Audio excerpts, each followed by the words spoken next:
Dear viewers, আজ আমি আপনাদের জানাবো ক্যাম স্ক্যানার আপনার মোবাইলে কেন ব্যবহার করবেন। ক্যাম স্ক্যানার ব্যবহার করলে আপনি কি উপকার পাবেন।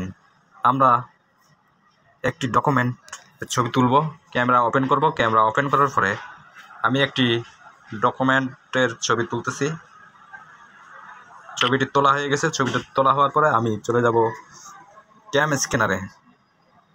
ক্যাম স্ক্যানার ওপেন করব। ক্যাম স্ক্যানার ওপেন করার পরে আমরা যে ছবিটি তুলেছি সেই ছবিটি আমরা পিডিএফে পরিণত করব। আমরা ইম্পোর্ট ইমেজ এখানে ক্লিক করব।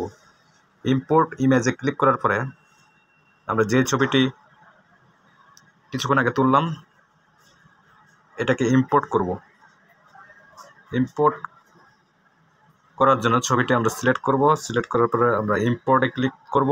ইম্পোর্টে ক্লিক করার পরে প্রসেসিং হচ্ছে, এটা পিডিএফ ফাইলে পরিণত হয়ে যাবে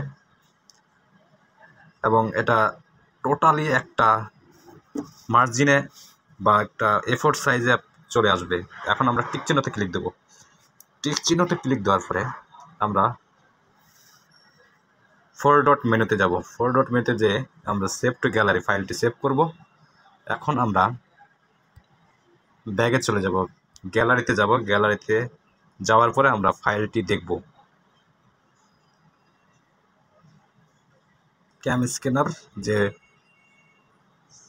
সফটওয়্যার দিয়ে আমরা অ্যাপস দিয়ে আমরা স্ক্যান করেছি, এই যে এটা হচ্ছে ক্যাম স্ক্যানার দিয়ে স্ক্যান করা কপি এবং এর আগেরটি হচ্ছে আপনার মোবাইলের ক্যামেরা দিয়ে তোলা ছবি। তাহলে ক্যাম স্ক্যানার কেন ব্যবহার করব আমরা এই ভিডিও থেকে জানতে পারলাম বা বুঝতে পারলাম।